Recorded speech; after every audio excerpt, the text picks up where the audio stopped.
Dante and I have to get to Rocco before calm. Your niece is a WSB agent. We go in. And we don't leave without Jocelyn. Bonsoir. General Hospital. Nathan finally reveals Rocco's secret location, sending Dante and Lulu into a frantic race to bring him home.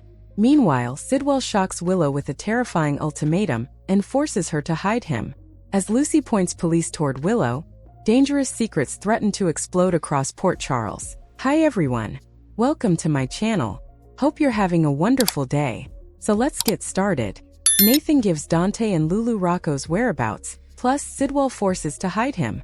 Today on General Hospital, Lucy tips off the PCPD to look into Willow as the other driver.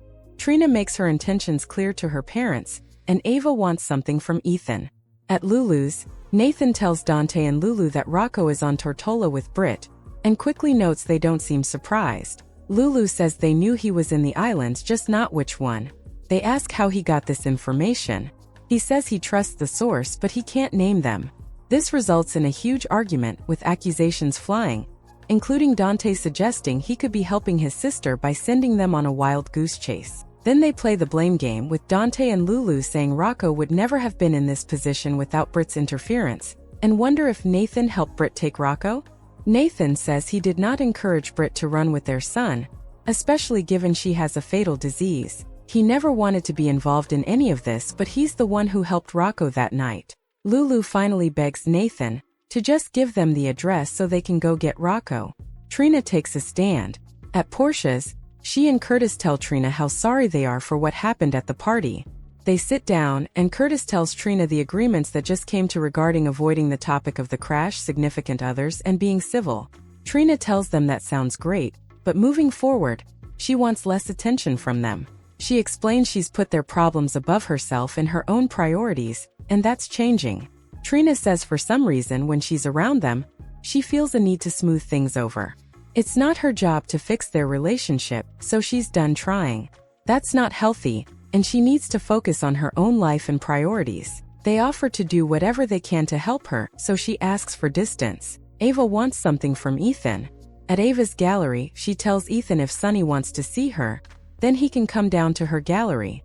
Ethan threatens to carry her out if he needs to. Ava assumes this is about Jen Sidwell, and Sonny wants info. Ethan suggests she just give Sonny what he wants. She reminds him that she's keeping his baby secret, so he owes her. Ava won't cooperate unless Ethan makes it worth her while. Lucy makes a statement. At PCPD, Lucy shows up to give a statement and speaks with Joe. She is there to give him information about Jordan's accident and the other mysterious driver that Curtis believes is Isaiah. She hates the doctor as being unfairly blamed and knows another potential suspect. Lucy explains she was at the Quartermain estate the night of the accident, and Willow Kane was there as well. She can't be sure it was Willow, but she would have been in the same area on the same road, and likely wouldn't have come forward, as it would look terrible for a congresswoman to leave the scene of an accident. Joe says this happened months ago, so why is she just coming forward now? She is embarrassed to say, but Lucy claims she never thought about it before today. She was looking at her calendar and past appointments when it struck her. Joe thanks her for coming in. Chase comes to a decision. At the QS, Brooke Lynn finds Chase in uniform singing to Phoebe. He's heading into work earlier than normal, and Brooke Lynn realizes it's to avoid running into her grandmother. Chase says he's giving Tracy the benefit of the doubt, as one day, he's going to be the one going above and beyond to keep Phoebe from getting her heart broken. After putting Phoebe down, he tells Brooke Lynn he's stopping by Willow's to give her an answer to her job offer, and he's turning it down. He just can't wrap his head around not being a cop anymore. Later, Lucy shows up and fills Brooke Lynn in on how perfect it all went at the PCPD. She believes that right about now the detective is looking into the trip log in Willow's car, which her friend tinkered with. Sidwell makes another surprise visit. At Drew and Willow's, she's about to take off for work when Jens walks in. She says every law agency is looking for him, so he can't be here. Sidwell says they'd never think to look for him in a congresswoman's house. He promises he'll only be here a few days, saying he's invested too much time and money in a certain project to abandon it, and he needs to find his son's killer. Willow says she is sorry for what happened to his son, but she is calling the police and will give him a chance to get a head start. He tells her she won't be calling the police, as if she turns him in, then he'll take her down with him.